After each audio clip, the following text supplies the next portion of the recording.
Good morning guys. Ayan, mag-isa na naman tayo ng kanin para sa ating agahan. Para sa almusal natin. Yung kanin, nagkuha lang ako ng konti. Tapos ginisa ko sa bawang tsaka yung tawag nito hotdog. Kasi 2 piraso lang yung hotdog na tira natin guys. Kaya naisip ko igisa na lang ito. Ayan. Ayan guys. Timplahan natin ng pampalasa.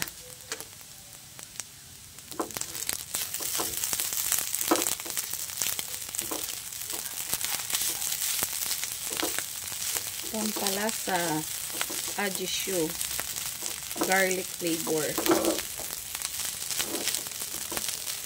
Ayan. Kasi pag 2 pirasong ano lang guys, hotdog, di magkasya yan. Si Sophia lang yung makakain guys.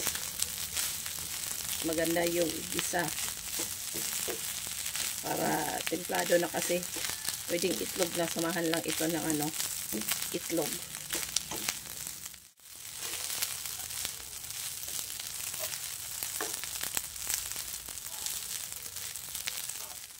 Transfer natin tong ating ginisang kanin. Ayan, si Sophia lang yung pakainin natin nito guys. Kasi si Ate Kenzie umalis na doon na sa school. Maaga kasi yung klase nila Ate Kenzie. Ayan guys. Oh. Tapos to yung sobra ni Ate Kenzie. Breaded chicken. Tapos yung biko natin guys. Kahapon. Kain tayo po guys. Kain tayo. Good morning. Good morning. Ang kato ng kuan, hotdog tidbits.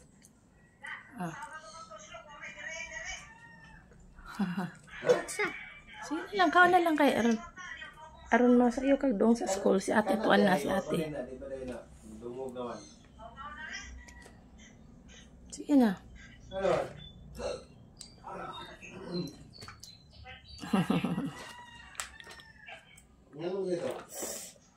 Di ka magdagandagan og sa school ha.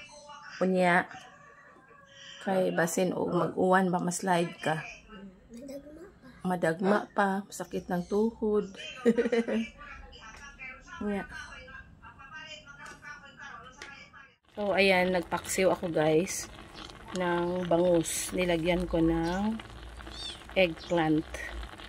Ang plan ko pa nito guys ay sinigang na bangus, kaso nung pag-check natin sa ating kamyas, wala na, naubos, nadagdag na nga ano, nalaglag guys.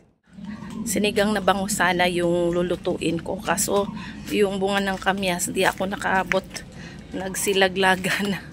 Nagsilaglagan. Masarap pa naman yung kamyas guys para sa ano, sinigang. Kaya ayan oh, sayang, naglalaglagan yung malaki guys. So, di ako nakaabot, sana kinuha ko na lang yun kahapon. Yan, ito yung maliit pa. Masarap kasi yung ano guys, yung kamyas pangsahog sa sinigang natin kasi sakto lang yung ano niya, sakto lang yung asim ba. Kaya yun, kino-convert ko na lang ng paksiw, pero nilagyan ko yan ng ano guys, ng talong. So dito tayo guys kasi nasilip ko nung nasa kusina ako.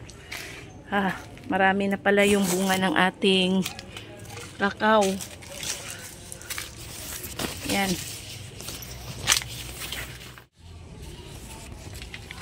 Yan oh. Yung kakao natin. Ay hala, hinog na ito guys. Ito, hinog na to. At first, ano ito? Ganitong kulay, maroon. Pero, kung mahinog na siya, ayan, mag-change yung kulay niya. Itong kulay. Ganitong kulay, hinog na to. Pero kailangan na magiging yellow talaga siya lahat. Meron pa siyang kulay na maroon dito guys. So, bukas makalawa, pwede na itong i-harvest natin. Ayan, meron pa tayo, ano dito, oh, seedling ng niyog. Dadalhin natin yan sa ubay next time. Uy, hala. May nahulog na ano guys, oh. Ito, ubi ito guys. Diyan lang baka, ano yan, itanim yan ni Lola. Ubi yan. Oh, daming bunga ng ano natin guys, kakao guys. Dito pa sa may ano niya, sa may sanga oh. Marami pa namang ano, bulaklak. Pero hindi to lahat magkabunga. Magsilaglagan ito kapag malakas ng hangin. Pero dito oh. Pero doon sa bandang harap ng bahay namin, marami din yung bunga ng kakao. Yan.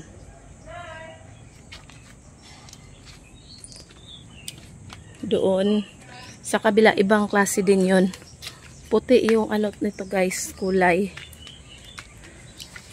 Yan. Puti ang kulay ng kakao. Pero pag nahinog ito, baliktad sa kabila. Pag nahinog yan, kulay ganito. Yan oh. Ganito. Pag nahinog, magiging kulay ganito. Pero hindi pa to siya talagang hinog. Kasi kailangan pa yang mapula. Yan, ito. Coming na mahinog ito guys. Pero pag hilaw pa siya, yan, green. Baliktad sa kabila. From maroon to yellow. Dito, green to maroon. Ayan, dito pa sa taas. So, maganda sana to guys kung malaki pa yung space natin. Mahal pa naman yung kilo ng kakao ngayon guys. 450 sa merkado. Ano? Oh, tapos merong kakao dito. Ah, good. Ay, kala ko kakao. Buto ng kakao, hindi pala. Buto pala ito ng ano to? Ay, oo nga, kakao guys. Buto ng kakao. Hala, tumubo na. Hindi na bilad. Akala ko buto ng ano to, langka. Buto ng kakao. Naku talaga si Lola. Hindi niya binilad ng husto. Kalimutan siguro niya yan guys. Sayang oh, tumubo na. Or baka sinidling niya siguro to guys. Tumubo na oh. Pwede na itong itanim. Ayan. Tapos may seedling si Lola guys. Hindi ko alam kung ano yung klaseng tanim ito. Anong klaseng halaman yan. Ayan, seedling siya. Siguro pang seedling yan ni Lola Pors.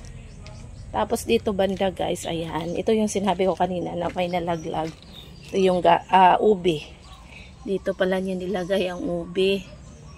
Ayan. May gapangan.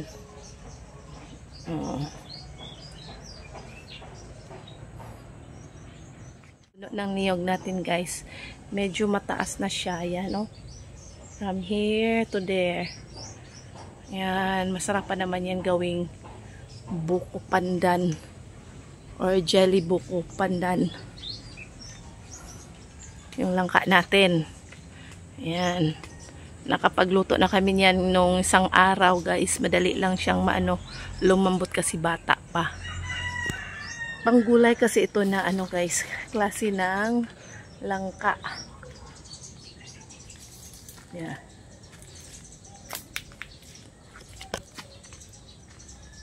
Thanks. Kamyas. Oh, sayang nga yan eh.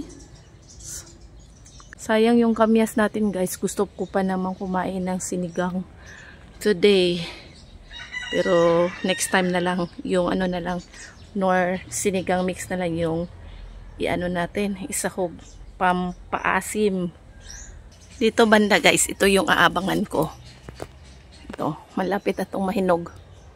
Ito yung langka na maraming ano guys, maraming juice. Aabangan ko ito. Meron pa sa taas oh.